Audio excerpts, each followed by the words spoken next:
Namaste friends. About 50 years back, there was a sudden increase in the price of crude oil. This caused concern among the car buyers about the running cost of car. This also made manufacturers to think about means to reduce the running cost of car. This brought forward the concept of small car. It could run on a smaller engine that consumed less fuel and thus was economical. Small cars became favorite of buyers immediately. To run automobiles economically, some other measures were also put forward that related to engine design. One of them was to have efficient combustion of fuel. For better utilization of fuel, the design of combustion chamber was modified. For flame propagation, the position of spark plug in SI engine is crucial. To have smaller propagation of flame and to burn the fuel quickly and completely, more than one spark plugs were used. Initially, more than one spark plug found place in aero engines. These were used from safety point of view.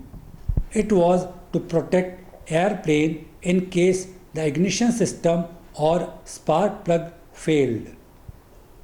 Two plugs and so two ignition systems could save airplane and pilot from disaster. In cars, use of twin plugs started later. The diagram shows the position of single plug and spark produced by it on left hand side. The diagram on right hand side shows position of two spark plugs in the cylinder. The two diagrams provide comparison between use of single and two spark plugs. It can be observed that with two spark plugs, quick and complete combustion can be achieved as discussed above. It was especially useful in racing cars with bigger combustion chamber to produce huge power. Gradually, few manufacturers started using two plugs in passenger cars also.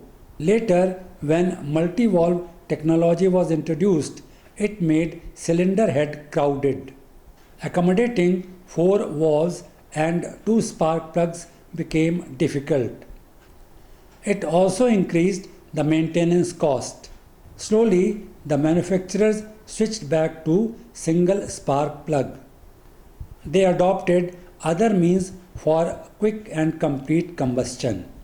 In previous episode, while discussing the working of IC engines, I explained you the opening and closing of intake and exhaust valves. We know that theoretical and actual duration of openings of two valves are not same. In addition to this, we came to know about valve overlap in previous episode. The engine is required to operate under different conditions. It may be just idling, working on part load, or working on full load.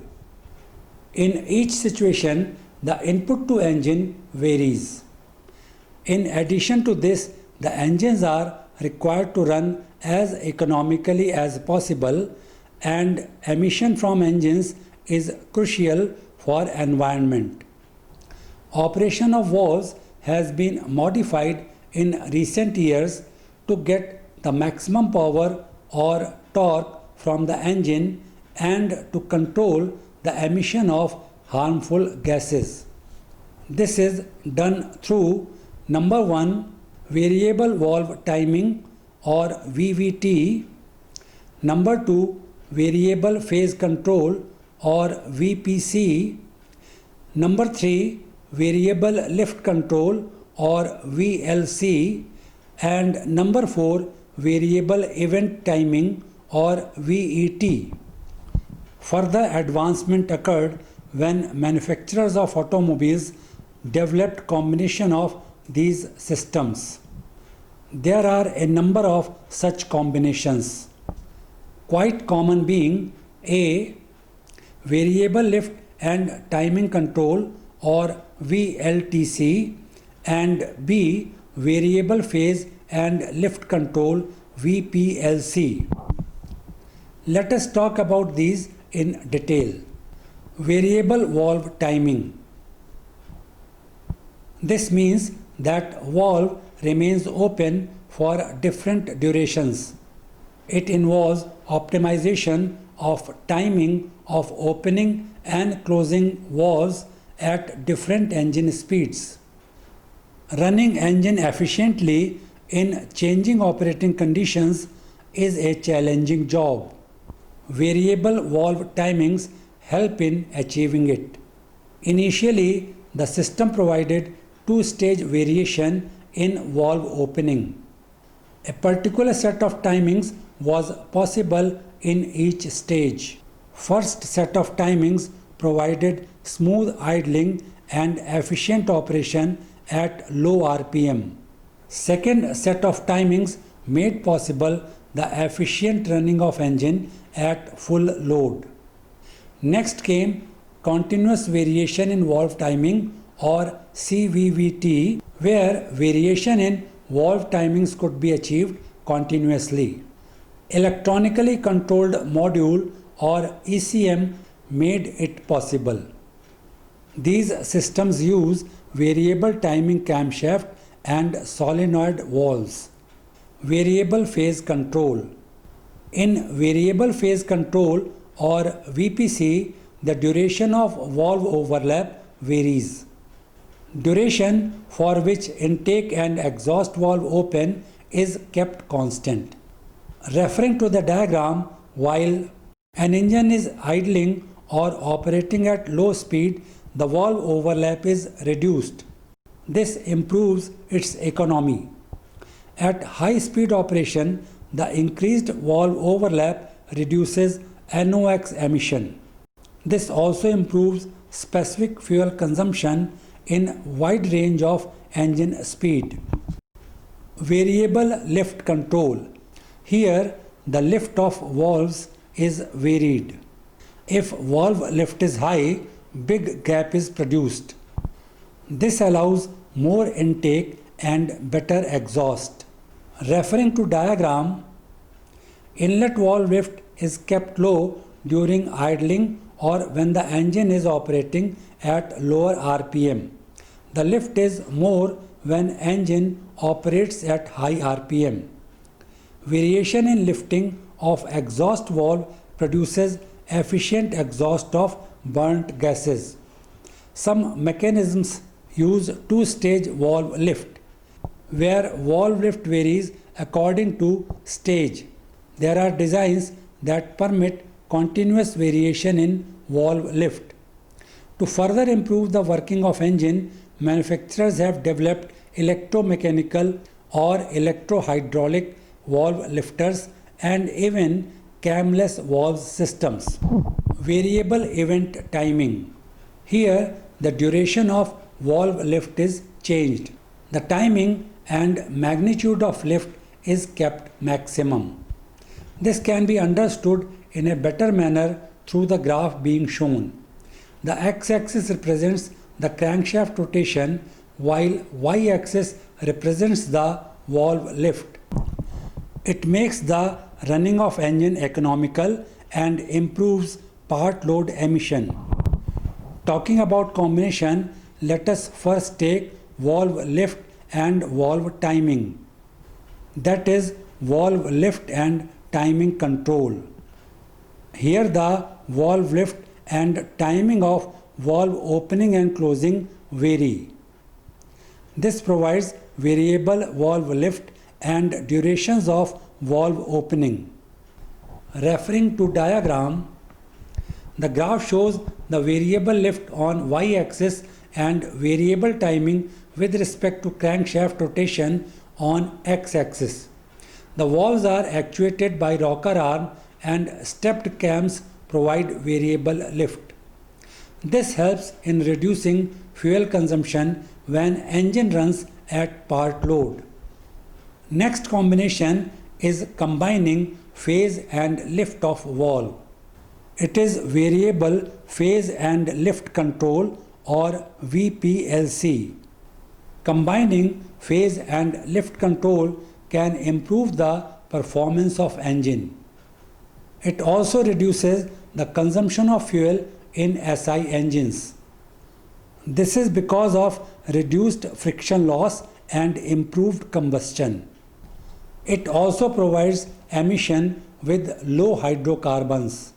This was about the application of variable valve timings to improve the working of engine.